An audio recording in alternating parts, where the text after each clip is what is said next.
Gracias. Ahora continúa con su comunicación. Tenemos a Francisco José Valle de Tarazaga. Bueno, lo he dicho bien. Arqueólogo y, director de las excavaciones de Santa María de Zamarche, en Navarra. Le hemos pedido su colaboración porque es un claro ejemplo de lo que le hemos pedido que nos muestre de cómo se reutiliza, se recupera los elementos romanos para el Camino de Santiago, para esas peregrinaciones en la historia. Muchas gracias. Buenos días. Hola, ¿me oís bien? Sí, perfecto. Buenos días. Lo primero, una pequeña advertencia, y es que voy a enseñar algunos restos humanos, así que si alguien se siente incómodo con eso, pues que no se quede. Pero bueno, son esqueléticos, no asustan, pero simplemente para estar un poco sobre aviso. Entonces, el tema es un hospital en el Camino de Santiago del que no tenemos un hospital en el Camino de Santiago, porque ya no queda nada del hospital, más allá de la iglesia. Sí que hay varias estructuras, pero no hay ninguna visible del periodo en que esto fue hospital. Está documentado, pero no ha sobrevivido. Evidentemente, los caminos y las redes viarias de la antigüedad no son muy desconocidas, porque no conocemos cómo se movía la gente de A a B, pero muchas veces se asocian a la localización de asentamientos, a la practicalidad del paso, a la trazabilidad de los artefactos extralocales, cosas que puedan haber venido de otros sitios, y las realidades varían según las necesidades y circunstancias de cada sitio. Hay caminos antiguos que no son conocidos, esa historia de las islas Casitérides, buscando el estaño, que están bien descritas, o otras como la ruta de la seda, las comunicaciones entre la meseta y la costa, etcétera. Lo que nos interesa a nosotros es evidentemente el sistema viario romano, más de 120.000 kilómetros de vías romanas que cubrían todo el imperio, y en particular el íter 34 en el itinerario antonino, que es la que está marcada a la izquierda de negro y a la derecha de rojo. Entonces, a la derecha muestra por dónde va ese íter 34 desde Asturga a Burdeos, actual Burdeos, y que es parte de lo que ahora denominamos como la vía Aquitana o Aquitania. Y no sé si lo podéis ver porque está muy pequeñito, pero hay un círculo azul en el que pone Araquele, una de las mansio descritas en ese itinerario, que es donde nosotros estamos excavando, o donde excavamos, porque ya no estamos excavando allí, estamos haciendo todo el trabajo de posexcavación. Se conocía la presencia de esa vía romana en la Sacana, que es el valle que conecta más o menos desde Pamplona hasta Álava. Había habido hallazgos casuales, y durante la renovación de esa iglesia y las estructuras para convertirlo en centro de espiritualidad, pues se encontraron evidencias claras de la mansio. La iglesia que hay ahí, la iglesia de Santa María de Zamarche, es la estructura más antigua del valle. ¿Qué queríamos hacer y qué conseguimos con nuestra intervención? Mayor conocimiento de la mansio romana y el asentamiento que se generó, un vicus, un asentamiento, un pueblo, una ciudad de unas 2-3 hectáreas, el descubrimiento de la vía romana, encontrarla, comprender la evolución del uso de ese espacio y la vía como medio de comunicación, y por último el estudio, la exhumación-estudio del cementerio medieval, que incluía numerosos peregrinos. El total de individuos que exhumamos fue unos 340, y hay evidencias de numerosos casos de violencia, lo que es entendible si estamos pensando que eso era un hospital, o sea, que ahí iba la gente porque le pasaba algo. Esta es la localización de Aracaeli. En la parte izquierda superior veis las estructuras, la iglesia, los edificios anexos, y en la parte más regular, la que tiene todo el arbolado, eso es donde estaba el vicus que se desarrolló a lo largo de la vía romana. La vía romana casi coincide por donde pasan el tendido eléctrico. ¿Veis que queda esa alineación en diagonal, este-oeste? Pues prácticamente pasa por ahí, y nosotros la excavamos en la zona de la izquierda, al lado de la iglesia, donde no había arbolado y nos lo permitía el proyecto. Los antecedentes históricos. Se funda un asentamiento romano a finales del siglo I a.C., al terminar la integración del norte peninsular en el Imperio Romano. Eso es bien conocido porque estamos muy cerca de la zona cántabra, Astur, y es un fenómeno histórico famoso. La vía Astorga-Burdeos juega un papel principal, porque es una mansio que se situaba pues, al tránsito de un día, a 15 millas romanas entre una y otra, para permitir el descanso, la administración y muchos otros factores políticos, sociales y logísticos.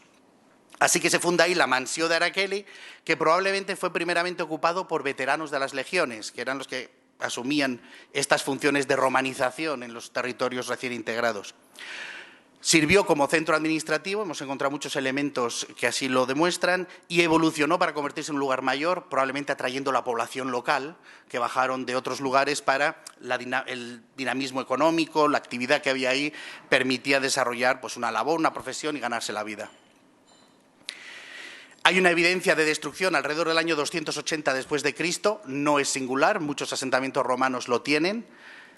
El asentamiento se recupera muy romano y se destruye nuevamente hacia el año 332 después de Cristo, y ahí se acaba el periodo romano, porque existe una reconstrucción, pero ya no es de la misma manera. Es muchísimo más pobre en la tardua antigüedad, pero por lo menos sabemos que sigue habiendo gente ahí y sigue habiendo un uso de la calzada. Finalmente tenemos la evidencia de presencia merovingia, siglo VI, VII, y es posible que en relación a una serie de estructuras de uso doméstico. Como sabéis, Navarra, visigótico, pues puede haber alguna cosa, pero cada vez se descubren más elementos de origen merovingio por ese contacto entre merovingios y visigodos que Navarra cayó un poquito en esa órbita de frontera. Ese periodo se vuelve un poco oscuro y solo vuelve a renacer, o lo volvemos a conocer a partir del siglo X, cuando se habla de que esa iglesia ya se utilizaba en tiempos del obispo Sisebuto, como veis, finales del siglo X. Posiblemente fue reedificada, quizás una de las destrucciones de Almanzor cuando subió por ahí a castigar, y posteriormente a esa reedificación se devolvió al obispado de Pamplona, que reconstruyó una nueva iglesia que es la que está hoy en pie en la zona. El momento de esplendor, ahí tenéis una serie de nombres de reyes navarros, pero que corresponden, como veis, entre el siglo XII y el XIII, principios del XIV, y durante el XIV esa iglesia cae en decadencia, ya termina con el tiempo convirtiéndose en una granja, simplemente ayuda un poco recibiendo primicias para lo que es el santuario de San Miguel de Aralar, que está cercano y asociado a él. En el año 2005 se recupera y es cuando empezamos a descubrir esos restos y nosotros desarrollamos nuestra campaña de excavación. Las evidencias materiales, los niveles romanos se suceden desde el siglo I al siglo IV después de Cristo. Principalmente son superficies de graves compactadas, muros de mayor o menor entidad y un ajuar grandísimo. Encontramos muchísimos elementos materiales, monedas, armas, todo tipo de elementos. La abundancia de monedas corresponde a periodos que son muy típicos también de esa época. Emperadores como Galieno, Claudio Gótico, que reinaron entre esas épocas. Por un lado, el hecho de que hubo una destrucción en el 280 pues, permite que se sellen o se queden ahí. Por otro lado, sabemos que ciertos emperadores reclamaron mucho de la moneda antigua, reemitieron moneda y entonces están sobrerepresentados en muchos yacimientos romanos.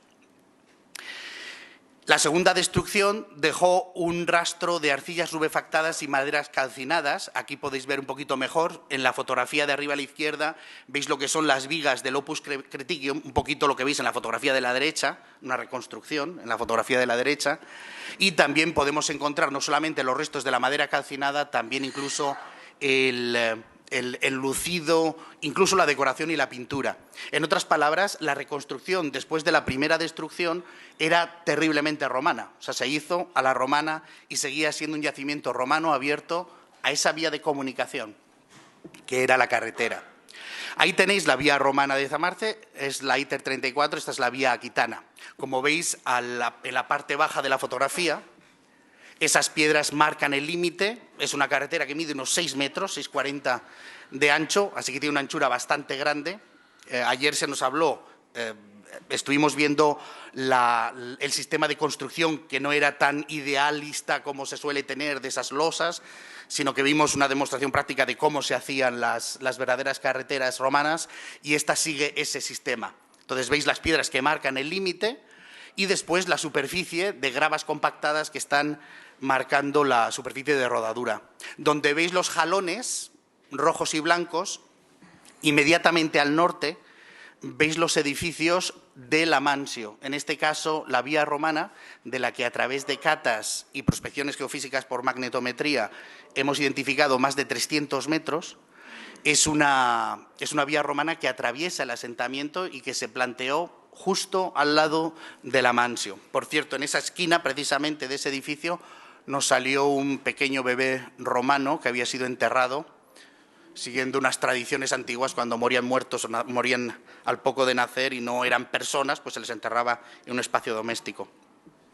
Estos elementos que veis ahí son de esa tardoantigüedad en la que después de la segunda destrucción sigue ocupado, pero pierde la romanidad clásica. O sea, ya no se hace una reconstrucción como vimos después de la primera destrucción a la romana, sino que se hace una reconstrucción tardoantigua en el que se pierden las orientaciones, se reutilizan materiales, pero con muchísima pobreza. Simplemente sabemos que sigue estando ocupado y habitado.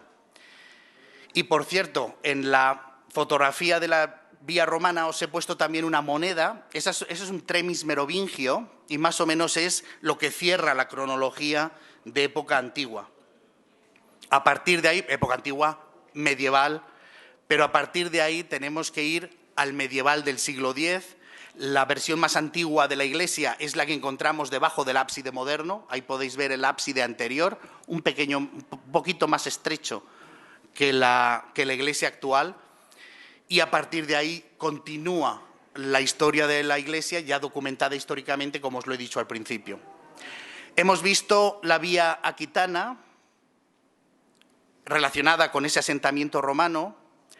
El mundo tardomedieval continúa siguiendo muy encima de los periodos romanos, o sea, de los niveles romanos. No existe un abandono, aunque tenemos esos siglos de oscuridad, desde el 7, 8 hasta el 10, no existe un abandono del espacio porque no se crea unos niveles de abandono.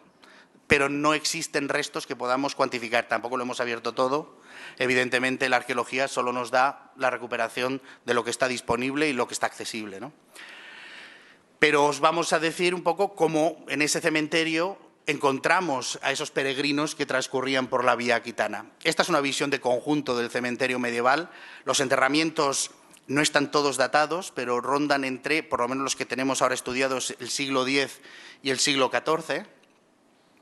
Y aquí tenéis la fotografía de un peregrino de hace 1000 años. Entonces, este peregrino que murió entre 33 y 45, con 33 o 45 años de edad, más o menos esa es su edad en la época de la muerte, sabemos que es un peregrino porque el pobre hombre pues está ahí, bien metido, pero el recuadro rojo es donde está el bordón, su bordón de peregrino, y también aparece con 2 conchas de peregrino asociadas al cuerpo, que él llevaba con una cuerda, que no ha sobrevivido la cuerda, pero sí los agujeros, las perforaciones, atadas a la cintura o en algún tipo de casulla o algo que debió llevar en la muerte. Entonces, aquí veis el bordón de peregrino. Si os fijáis, el extremo, también ayer se nos habló, cuando estuvimos repasando la iconografía de los santos de la zona, como siempre están representados con un bordón que terminaba de una forma muy puntiaguda, que les servía de defensa. No estaban autorizados a portar armas. Entonces, la única manera de portar un arma era portar un bordón que les servía de arma. También encontramos varios anclajes, que no sé si están en la pantalla bien claros para vosotros, unos remaches de hierro que servían para aguantar diferentes elementos, pues esa calabaza, o cuando lo utilizaban el bordón también lo clavaban y lo podían usar de tienda o refugio con la capa, pues son elementos que han sobrevivido. La concha de peregrino, bueno, aquí veis un detalle del bordón, que es el extremo puntiagudo de hierro de muy buena calidad. Y luego aquí tenéis pues, una de las 2 conchas de peregrino asociadas a este individuo. Tenía una cantidad de artritis tremenda, estaba muy machacado el hombre, alguna que otra enfermedad, pero no tenemos evidencia de que haya muerto por una razón violenta. Podía haber muerto por enfermedad, pero no hemos podido detectarla porque los huesos no te permiten saber todas las enfermedades que uno puede padecer, ¿no? Este es otro peregrino, el individuo 90, no tenía un bordón asociado, pero podría haber sido eliminado porque fue enterrado en una fosa simple. Pero de nuevo aparece con una concha de peregrino asociada a su enterramiento. Entonces vemos que el lugar fue hospital para peregrinos. Hemos visto la vía aquitana que está ahí y estos hombres, estos peregrinos, están enterrados a menos de 15 metros de la vía romana.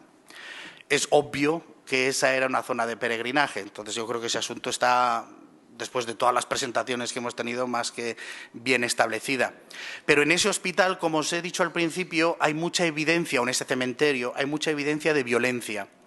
Este es un enterramiento múltiple, de los que son bastante infrecuentes, y tienen todos señales de haber muerto de forma violenta. Primero, enterrar múltiples significa que la gente muere a la vez, y eso es porque ha pasado algo, ya de por sí es una razón para ello. Además, nos encontramos entre las costillas de uno de los individuos un proyectil alojado como este, ¿no? En otras ocasiones hemos desenterrado, veis aquí las piernas, derecha e izquierda, y la pierna izquierda está como destrozada, desmontada. Una vez exhumado el cuerpo y procesado, pues juntamos ese hueso y veis esta perforación de sección cuadrada. El hombre había sido, se le había clavado una lanza en el momento de la muerte.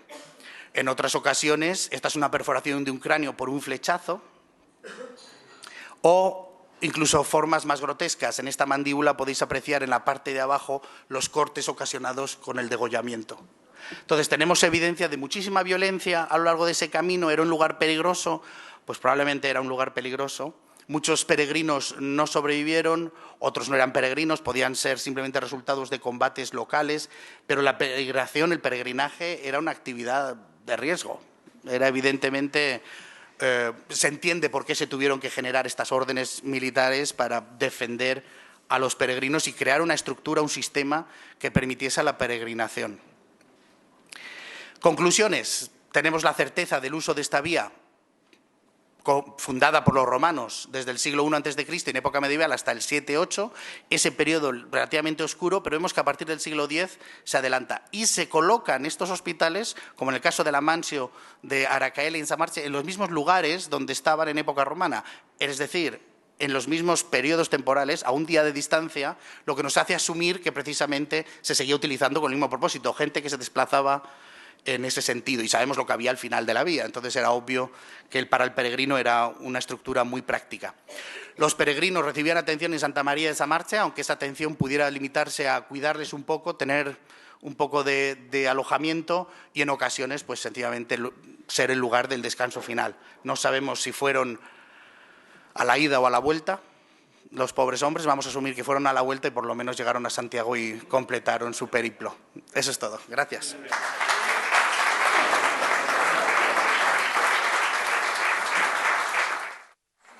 Muchas gracias, Francisco.